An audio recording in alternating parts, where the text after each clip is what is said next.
Thank you very much. Melania and I are honored to welcome President Moon of South Korea and his lovely wife, Madam Kim, to the White House. Mr. President, let me be the first to congratulate you on your election, tremendous election victory, and also the people of South Korea for providing such an incredible example of democracy for the world to see. It was very exciting, I must say, and congratulations. This morning, President Moon and Vice President Pence laid a wreath at the Korean War Veterans Memorial to commemorate the 67th anniversary of the Korean War. It was a beautiful ceremony. We will never forget that Americans and Koreans bravely fought and died together for a free Korea. To the Korean and American veterans of that war, great people, we are eternally grateful for your service and for your sacrifice. More than 6 decades after our partnership was forged in the fires of war, the alliance between the United States and South Korea is a cornerstone of peace and security in a very, very dangerous part of the world.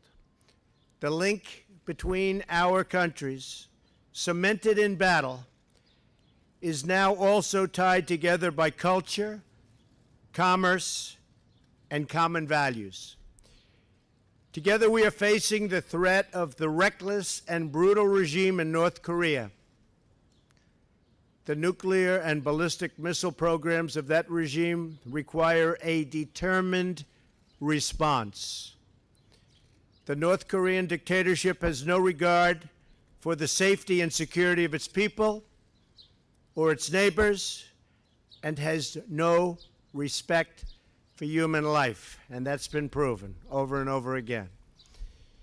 Millions of North Korea's own citizens have suffered and starved to death, and the entire world just witnessed what the regime did to our wonderful Otto Warmbier. I thank President Moon for expressing his condolences on the travesty of Otto's death. Our thoughts and our prayers remain with his wonderful family. The era of strategic patience with the North Korean regime has failed. Many years, and it's failed. And frankly, that patience is over. We are working closely with South Korea and Japan, as well as partners around the world, on a range of diplomatic, security, and economic measures to protect our allies and our own citizens from this menace known as North Korea. The United States calls on other regional powers and all responsible nations to join us in implementing sanctions and demanding that the North Korean regime choose a better path and do it quickly, and a different future for its long-suffering people. Our goal is peace, stability, and prosperity for the region. But the United States will defend itself, always will defend itself, always. And we will always defend our allies.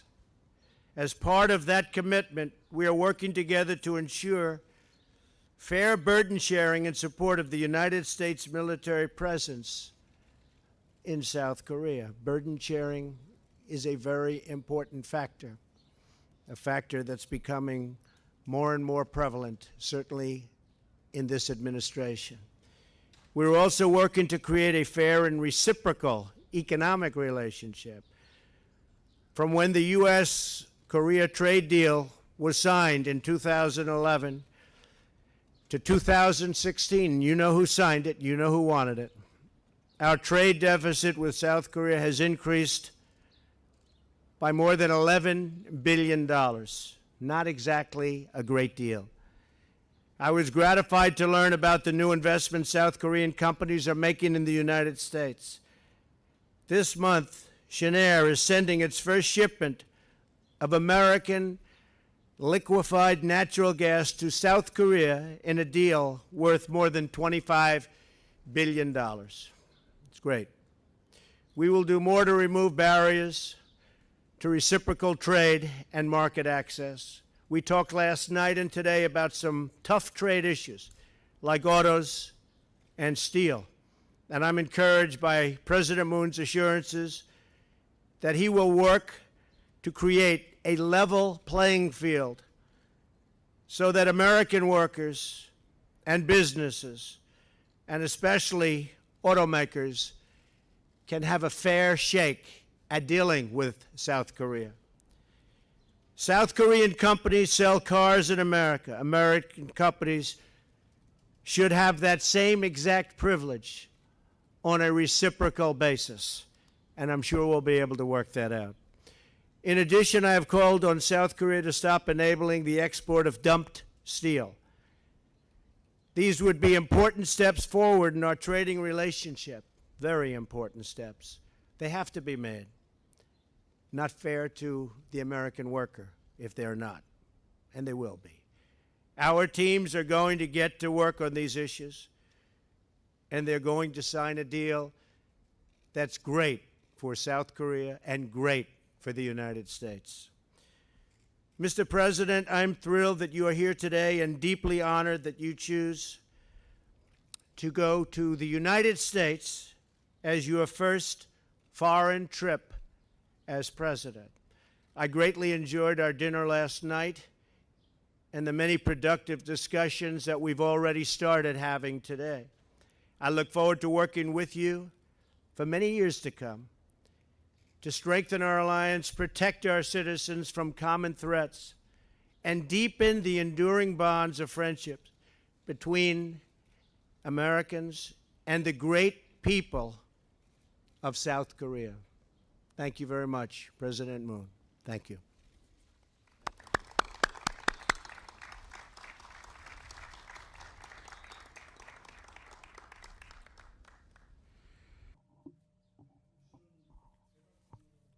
Let me begin by expressing my deep appreciation to President Trump for inviting me to the White House and extending me such a special welcome. When I was elected president last month, President Trump was the first foreign leader to give me a congratulatory call. After going through such a tumultuous journey, the Korean people finally achieved victory. The words of President Trump conveyed the warmth of the American people's hearts for what we have accomplished in Korea. For tribulations and adversity we have surmounted, for freedom, democracy, peace, and prosperity, towards which we have walked together, for all the great alliance has achieved, you gave your consolation and support. Once again, let me take this opportunity to thank you, Mr. President, and the American people. In my first phone conversation with President Trump last May, he came across as a man of determination and pragmatism, leaving me a powerful impression. And yesterday and today, I had a candid and lengthy conversation with President Trump, and I was able to prove myself right. From developing the ROK-US alliance, resolving the DPRK's nuclear issue, to building lasting peace on the Korean Peninsula, I affirmed President Trump's unswerving commitment, and we were able to build a broad consensus. During my visit this time, President Trump and I were able to forge friendship as well as deep mutual trust. As we endeavor to tackle numerous challenges ahead of us, this will give us a solid foundation to rely on. First, President Trump and I agreed that only strong security can bring about genuine peace. Through ROK-US combined defense posture, including extended deterrence, we concurred to strengthen our overwhelming deterrence. The threat and provocations by the North will be met with a stern response. The gravest challenge confronting our two nations is the nuclear and missile threat posed by North Korea. President Trump and I decided to place a top priority on addressing this issue and coordinate closely on relevant policies. To this end, our two leaders will employ both sanctions and dialogue in a phased and comprehensive approach, and based on this, we both pledged to seek a fundamental resolution of the North Korean nuclear problem. The North Korean nuclear issue must be resolved without fail. North Korea should by no means underestimate the firm commitment of Korea and the U.S. in this regard. I also urge Pyongyang to promptly return to the negotiating table for denuclearization of the Korean Peninsula. National security leaves no room for either compromise or concession. On this occasion, the U.S. and President Trump's firm resolve for the alliance is noted with great appreciation.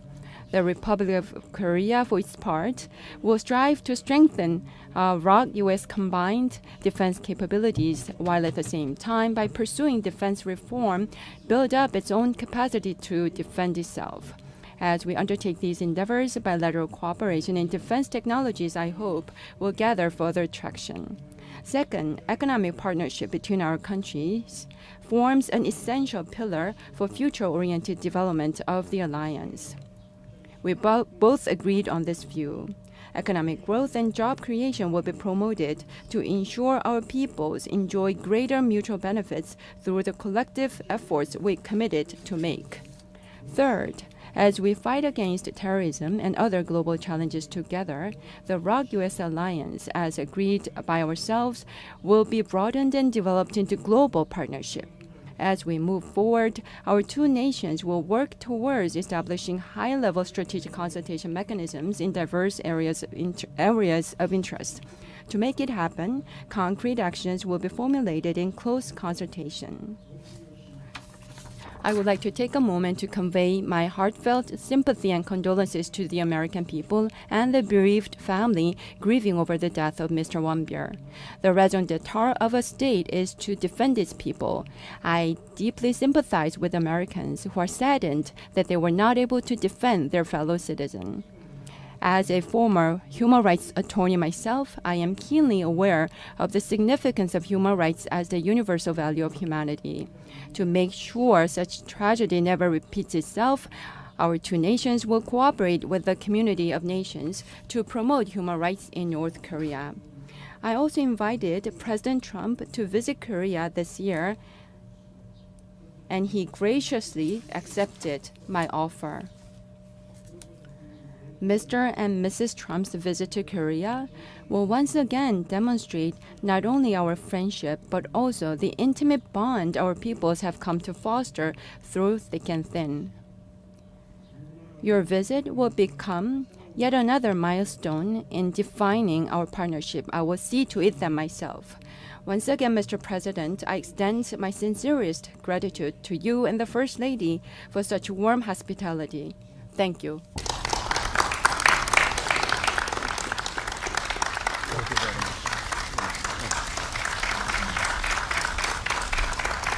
Thank you, everybody. Thank you very much.